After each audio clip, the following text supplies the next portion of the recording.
Hello to all my friends out there. Hi, you guys. I never know what I'm going to do when I get up in the morning. Okay, I've been thinking about this situation in China where the Chinese government told the people to stockpile food. They didn't tell the people why. They just said a food shortage might be coming, stock up on food. And so the people panic bought everything in sight. They just ripped everything off the shelves. So what we're seeing here now is some sparse areas on the shelves, and they're starting to admit to food shortages around the world, resulting in starvation. So long before it ever comes to that, we want to say to ourselves, wow, what am I going to do? This doesn't look good. You know, we have the grand solar minimum, which is probably going to last at least 11 years. I mean, how can we predict how long a mini ice age will last? So I'm going to be doing some of these videos, and this is the first one, so we'll just get into it. Okay, in my mind, the first most important thing to stockpile is milk. Why? In case you have babies and small children, but also in case you're older. So this is an example of shelf-stable milk. Guess what? It is very difficult to find these for $1. You want whole milk so you can make cheese if you need to. So, you know, like some of us have enough money, so as soon as they get these in, I could buy them all off the shelves, but I don't want to because, you know, there could be people out there that just need food. So we want to stockpile milk so we can make gravy, so we can make macaroni and cheese, so we can make cheese, so we can have some milk in our cereal. So I would say the first thing that's going to go is going to be animal products like milk. So I used to be able to find these for $1 easily, and these are not. Now this is non-fat milk. I think you can still find them 3 packages for $1 at Walmart, but I would just stockpile evaporated milk. You know, the cans, because if you have evaporated milk, you have a 13-ounce can evaporated milk, 18 to 19 ounces water, 2 tablespoons of sugar, or 1 tablespoon of light Caro syrup. You can use that in place of baby formula. So like if a famine's coming, if people get panicked, if they go and they buy, when the pandemic first started, people did not mess around in San Diego. People here have enough money. They bought 2 and 3 big refrigerators. They went to Costco and they bought pallets. And if they get scared again, they'll do the same thing. So we want to make sure that we're just stockpiling continuously so that we're never caught in that situation. Like say, oh, maybe you go, well, I will buy it all. But you don't want to buy it all because you don't want to be selfish, because there could be people who really need it. So right now I can still find cases of canned milk at Walmart. So I put the baby formula recipe on my Twitter. Just go to Rotostone Twitter. Okay, and then I did videos. If you guys have been following me all this time, thank you very much. My tried and true followers. Sometimes they get annoyed with my stuff. That's okay, just don't watch it. Just tune out for a couple days. But one of the things you can do is you can get coffee creamer. If you have coffee creamer, you can get coffee creamer for $1 at Walmart. 1/3 cup coffee creamer and 1 cup warm water. It's better than nothing. You know, there's times maybe you need a little milk for your biscuits or whatever. So what I did is I went and I bought the big coffee creamers just in case. Or say your neighbor comes, listen, my baby doesn't have any milk. Do you want to send that? See, I don't have any milk either. No. So I'm going to buy more milk. That's number 1. Okay, so now if you have soy milk, and guess what? I couldn't find soybeans and I couldn't find soy milk for $1. I could find the kind in the refrigerator, but not the shelf-stable milk. So what I want to do is, since I live in Southern California, I'm pretty 100% sure I can grow soybeans. Maybe I can get you know, some organic soybeans and sprout them. So the first time I'm able, I will start growing soybeans. So why you want soybeans is or soy milk is so you can make tofu. Do I want to eat tofu? No, but if I'm starving, I do. So like when the pandemic first started, the first thing that happened, it was in China. Now they have the possible food shortage. So I'm thinking, I am not waiting. I am just stockpiling, not panic buying. Just buy a little at a time. Okay, number 2, shortening or oil. So I bought big gallons of corn oil. I bought cans of Crisco, and then I have some olive oil. But I think the best thing to store is Crisco. Now, what you don't want to do is run out of shortening. Like if you've got to eat your beans and your rice, you want a little fat in your beans. Like you can cook, you know, like pinto beans with 1 tablespoon oil.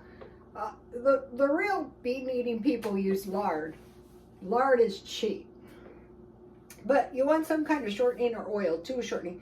3 is beans and rice. Okay, now when you cook beans and rice, they generate the water or the soup part, and that could be fed to a baby. That would be undesirable, but what? You can't let your baby starve. Let's just not go there.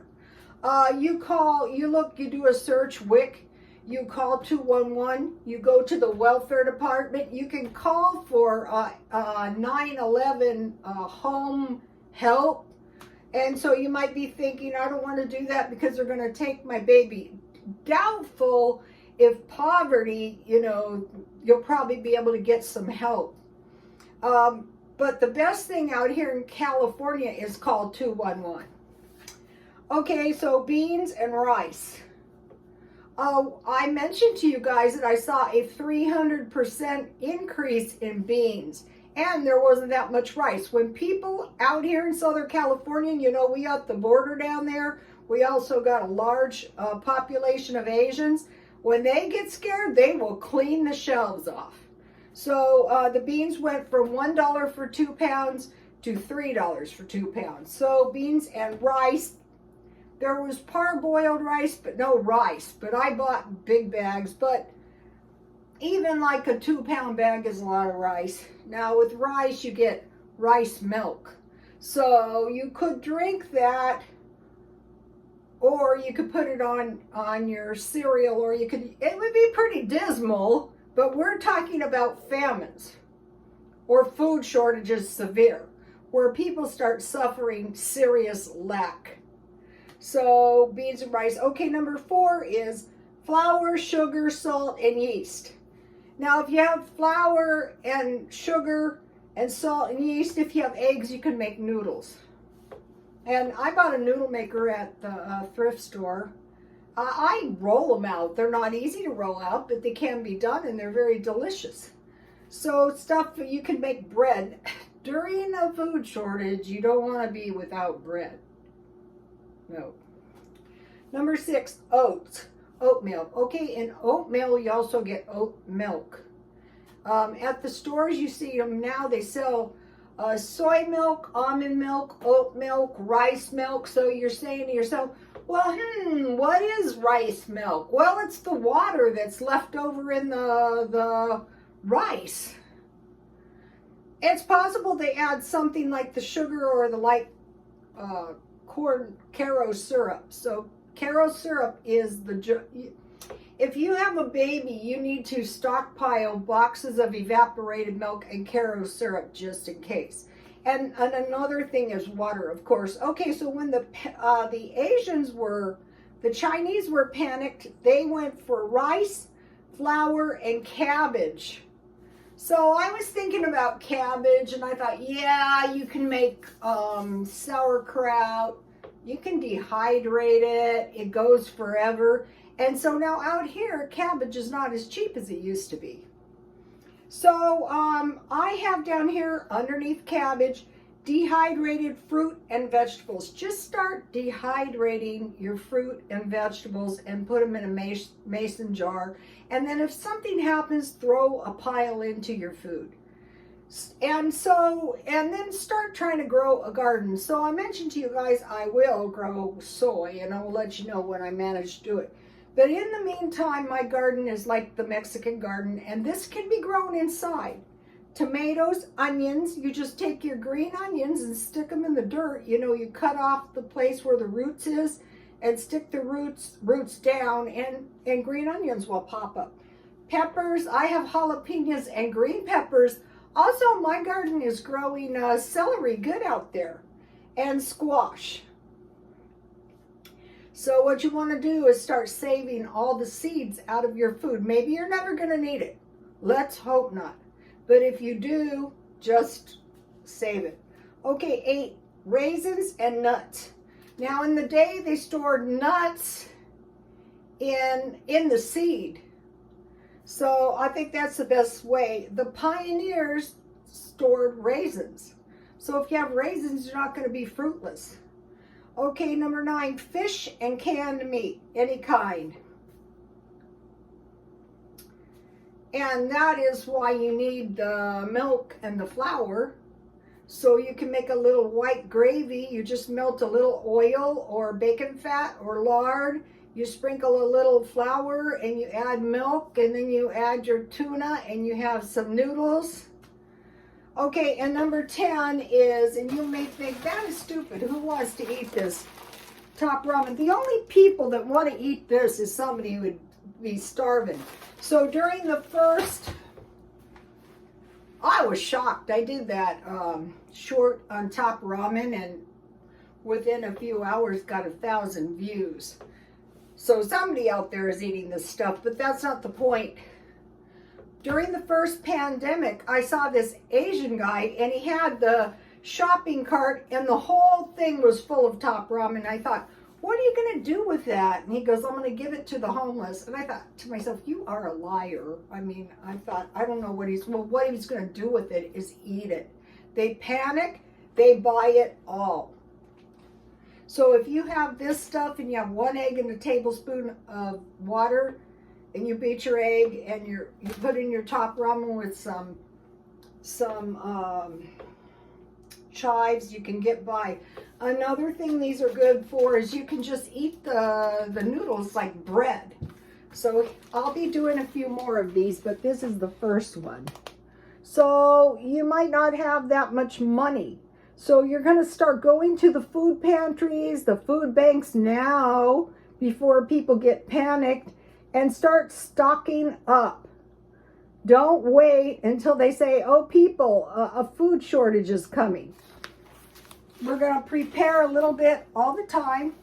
And then if they panic us, yeah, we're going to run out and buy a couple of refrigerators and pile them full of food. We're not going to let someone say, you shouldn't do that. Let them worry about themselves, and we're going to be worried about ourselves. I'm not saying being selfish, buying all the shelf-stable milk.